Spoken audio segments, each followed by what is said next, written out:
Dominus vobiscum.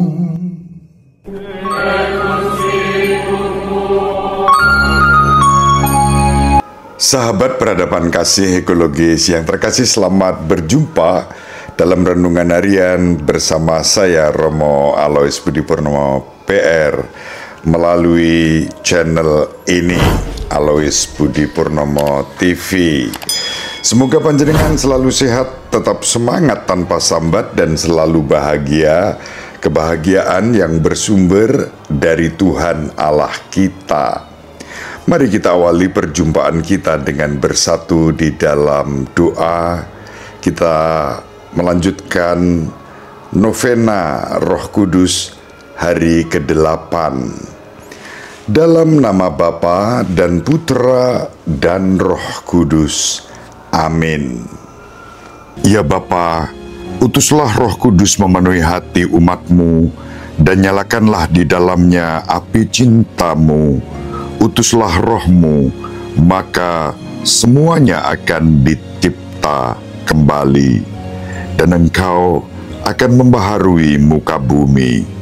Ya Allah, Engkau telah mengajar hati umat-Mu dengan penerangan Roh Kudus.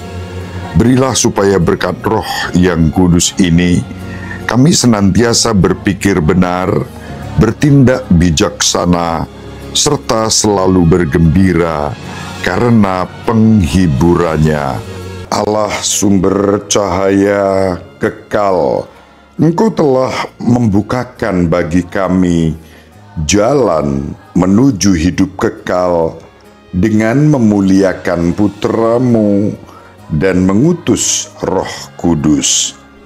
Semoga cinta bakti dan iman kami selalu bertumbuh, berkembang, dan berbuah, terutama dalam persatuan, persaudaraan, mewujudkan hidup yang damai sejahtera. Demi Kristus, Tuhan dan pengantara kami, yang hidup dan berkuasa bersama Diko dan Roh Kudus, Allah yang Maha Esa, Tritunggal Maha Kudus, sepanjang segala masa. Amin. Dalam nama Bapa dan Putra dan Roh Kudus. Amin. Sahabat peradaban kasih ekologis yang terkasih, mari kita baca bacaan Injil pada hari ini. Kita masih melanjutkan membaca Injil Yohanes bab 21 ayat 15 sampai 19. Yesus yang telah bangkit menampakkan diri kepada murid-muridnya sesudah mereka sarapan. Yesus berkata kepada Simon Petrus, "Simon, anak Yohanes, apakah engkau mengasihi aku lebih daripada mereka ini?" Jawab Petrus kepadanya, "Benar Tuhan, Engkau tahu bahwa aku mengasihi engkau." Kata Yesus kepadanya, "Gembalakanlah domba-dombaku." Kata Yesus pula kepadanya untuk kedua kalinya, "Simon, anak Yohanes, apakah engkau mengasihi aku?" Jawab Petrus kepadanya, "Benar Tuhan, Engkau tahu bahwa aku mengasihi engkau." Kata Yesus kepadanya, "Gembalakanlah domba-dombaku." Kata Yesus kepadanya untuk ketiga kalinya, "Simon, anak Yohanes, apakah engkau mengasihi aku?" Maka sedihlah hati Petrus, karena Yesus berkata untuk ketiga kalinya, "Apakah engkau mengasihi aku?" Dan ia berkata kepadanya, "Tuhan, Engkau tahu segala sesuatu, Engkau tahu bahwa aku mengasihi Engkau." Yesus berkata kepadanya, gembalakanlah domba-dombaku. Aku berkata kepadamu sesungguhnya, ketika masih muda, engkau sendiri mengikat pinggangmu, dan engkau berjalan kemana saja kau kehendaki. Tetapi jika engkau sudah menjadi tua, engkau akan mengulurkan tanganmu, dan orang lain akan mengikat engkau dan membawa engkau ke tempat yang tidak kau kehendaki. Hal ini dikatakan Yesus untuk menyatakan bagaimana Petrus akan mati dan memuliakan Allah. Sesudah mengatakan demikian, ia berkata kepada Petrus, "Ikutlah aku." Demikianlah sabda Tuhan. Terpujilah Kristus. Sahabat peradaban kasih ekologis yang terkasih, kita ingat dalam homili yang disampaikan di awal pelayanan kepausannya, Paus Leo ke-14 merenungkan Injil hari ini, dan Bapa Suci menyoroti dua dimensi misi yang dipercayakan Yesus kepada Simon Petrus. Dimensi yang pertama itulah yang disebut dimensi kasih, dan dimensi yang kedua yang disebutnya sebagai dimensi persatuan. Simon Petrus dipanggil untuk menjadi penjala manusia. Kemarin kita sudah melihat itu, saya menggarisbawahi aspek ini. Dan dengan itu, Tuhan kita Yesus Kristus mengutus Simon Petrus dan kawan-kawannya agar menarik keluar dari air kejahatan dan kematian melalui jala yang ditebarkannya, yaitu jala kasih. Saya kutip yang disampaikan oleh Paus Leo ke-14, ketika berjalan di sepanjang pantai, Yesus telah memanggil Petrus dan murid-murid pertama lainnya untuk menjadi seperti Dia, menjadi penjala manusia. Sekarang setelah kebangkitan pada mereka untuk meneruskan misi ini, untuk menebarkan jala mereka berulang-ulang, untuk membawa harapan Injil ke dalam perairan dunia, untuk mengarungi lautan kehidupan, sehingga semua orang dapat mengalami pelukan kasih Tuhan. Itu yang disampaikan oleh Paus Leo ke-14 dalam homili pada tanggal 18 Mei 2025 yang lalu. Petrus dan para rasul lainnya mampu melakukan ini karena hidup mereka disentuh oleh kasih Tuhan kita Yesus Kristus, dan kasih itu merupakan kasih yang tak terbatas, kasih yang tanpa syarat. Ketika Yesus bertanya kepada Petrus tentang kasihnya, pada dua pertanyaan pertama, apakah engkau mengasihi aku?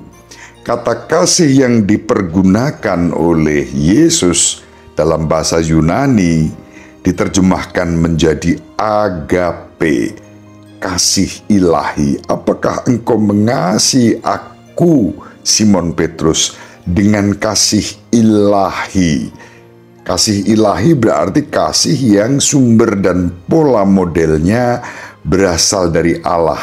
Kasih yang tanpa batas, kasih yang menjangkau semua tanpa diskriminasi, dan kasih yang tanpa syarat.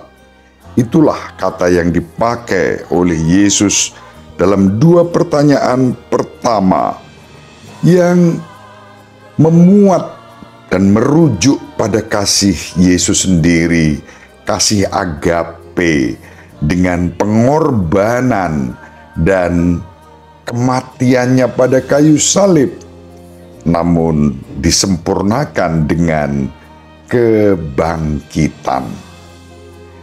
Pertanyaan itu ditujukan kepada Petrus, dan Petrus mengatakan, "Tuhan, Engkau tahu betapa aku mengasihi Engkau." Jawaban Petrus tentang kasih ini bukan kasih agape, tetapi kasih yang manusiawi. Dua level sebelum agape itu ada kasih eros yang disertai dengan hawa nafsu, dan kasih filia yang sebatas pada persahabatan-persahabatan yang kerap kali juga masih didominasi oleh sifat-sifat manusiawi. Belum sampai pada taraf agape dengan segala pengorbanan yang ada. Dan sahabat peradaban kasih ekologis yang terkasih, Petrus sedih. Dua kasih agape yang ditanyakan oleh Yesus kepada Petrus tak mampu dijawab dengan kasih yang sepadan. Dan kemudian Tuhan kita Yesus Kristus tampaknya menurunkan standarnya. Pada pertanyaan ketiga, Yesus menggunakan kata kasih yang dipakai oleh Petrus. Lihat betapa kasih agape itu pada akhirnya tanpa syarat, tak terbatas, dan juga tidak dinodai ketika harus dinyatakan dalam rangka perutusan Santo Petrus untuk menggembalakan kawanan dombanya. Apa yang dikatakan oleh Paus Leo ke-14 masih dalam homili itu, saya kutipkan, "Hanya dalam kasih Allah Bapa kamu akan dapat mengasihi saudari-saudaramu dengan lebih yang sama, yaitu dengan mempersembahkan hidupmu bagi saudari-saudaramu." Maka model kasih kita bukan model kasih eros atau filia, tetapi kasih agape. Dan dengan kasih agape itu, kita mempersembahkan hidup kita kepada Tuhan, kepada sesama, dan untuk semesta ini. Kasih agape adalah kasih yang ditandai dengan pengorbanan. Pelayanan Petrus dan kemudian diteruskan oleh para penggantinya yang dalam tradisi gereja Kristus yang satu, kudus, katolik, dan apostolik disebut sebagai Bapa Suci, sebagai Paus, juga disampaikan, dihayati, diwartakan dengan model kasih Kristus sendiri yang mengorbankan diri demi keselamatan dunia. Saya kutipkan yang disampaikan Paus Leo ke-14 pada tanggal 18 Mei 2025. Paus Leo ke-14 mengatakan, pelayanan Petrus dibedakan justru oleh kasih yang mengorbankan diri. Karena gereja Roma memimpin dalam kasih, dan otoritasnya yang sejati adalah kasih Kristus. Ini tidak pernah menjadi masalah menangkap orang lain dengan paksa, dengan propaganda yang tidak sehat, propaganda agama, atau dengan cara kekuasaan. Sebaliknya, kasih ini selalu dan hanya masalah mengasihi seperti yang dilakukan oleh Tuhan Yesus Kristus. Sahabat peradaban kasih ekologis yang terkasih, selanjutnya kasih yang diharapkan oleh Yesus dan disampaikan kepada Petrus sebagai tantangan dan panggilan, kasih itu adalah kasih yang tidak mencerai-beraikan, melainkan kasih yang mempersatukan. Maka di dalam kasih agape selalu ada tanda kesatuan, persatuan, perdamaian, bukan perselisihan, bukan penghinaan dan perendahan, melainkan perdamaian. Paus Leo ke-14 menghayati kasih agape itu melalui moto, sekali lagi sudah beberapa kali saya sebut di dalam video-video sebelumnya, moto Bapa Suci, in illo uno unum. Pusatnya adalah Kristus. Di dalam Kristus yang satu, kita adalah satu. Satu Kristus, satu iman, harapan, dan kasih. Yesus adalah batu yang dibuang oleh para tukang bangunan, namun telah menjadi batu penjuru. Kita mendengar ungkapan itu disampaikan oleh Yesus sendiri, dan kemudian kita baca dalam Kisah Para Rasul bab 4 ayat 11. Petrus, batu karang, dipanggil untuk melayani dan menggembalakan kawanan domba seperti Kristus, dan tidak pernah menyerah pada godaan menjadi orang yang otoriter, yang memaksa, yang kemudian menjadi penindas-penindas bagi umat. Maka dikatakan sebaliknya, Paus Leo menulis, saya kutipkan tulisan itu sebagai bagian dari homili tanggal 18 Mei 2025. Sebaliknya, Petrus dipanggil untuk melayani iman saudari-saudaranya dan untuk berjalan bersama mereka, karena kita semua adalah batu-batu hidup. Santo Petrus sendiri menulis itu dalam suratnya yang pertama, bab 2 ayat 5. Kita semua sebagai batu-batu yang hidup dipanggil melalui baptisan kita untuk membangun rumah Tuhan dalam persekutuan persaudaraan, dalam keharmonisan roh, dalam koeksistensi damai, dalam keberagaman. Paus Leo ke-14 menghendaki, berharap, dan berdoa untuk gereja yang bersatu, gereja yang menjadi tanda persatuan dan persekutuan, yang menjadi ragi bagi dunia, yang didamaikan berkat kasih agape Tuhan kita Yesus Kristus. Bapa Suci menyampaikan dalam homilinya, saya bacakan terjemahannya. Pada zaman kita ini kita masih melihat terlalu banyak perselisihan, terlalu banyak luka yang disebabkan oleh kebencian, kekerasan, prasangka, ketakutan akan perbedaan, dan paradigma ekonomi yang mengeksploitasi sumber daya bumi dan meminggirkan yang termiskin. Kami ingin menjadi ragi kecil persatuan, persekutuan, dan persaudaraan di dunia.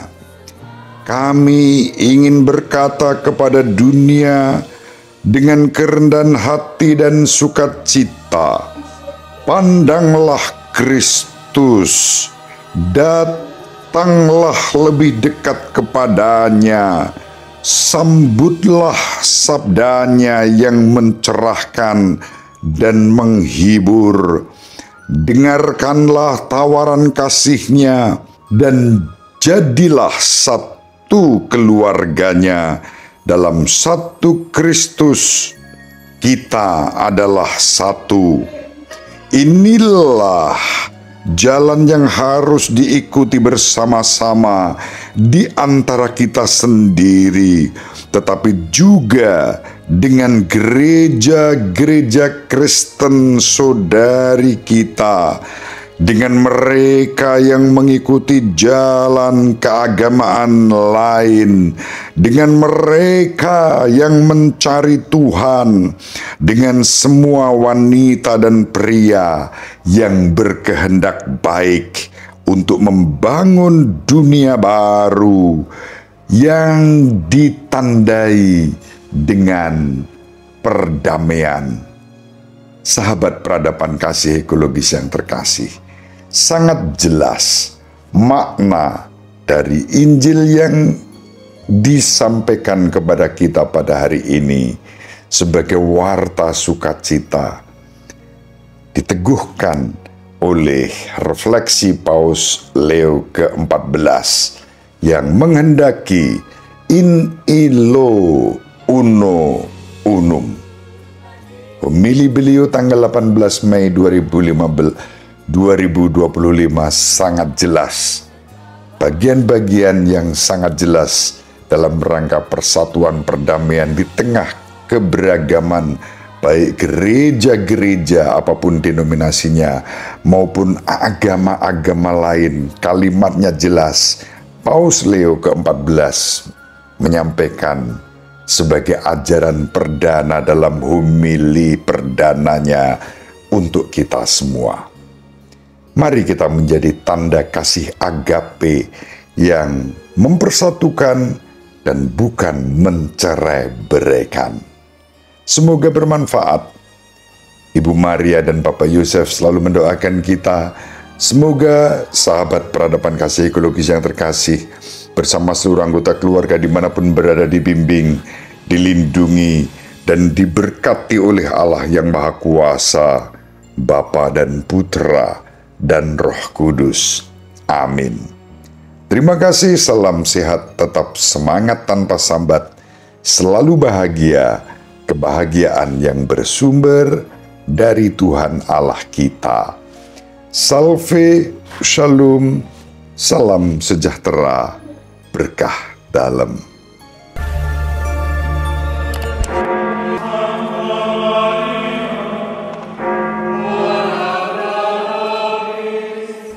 Dominus vobiscum.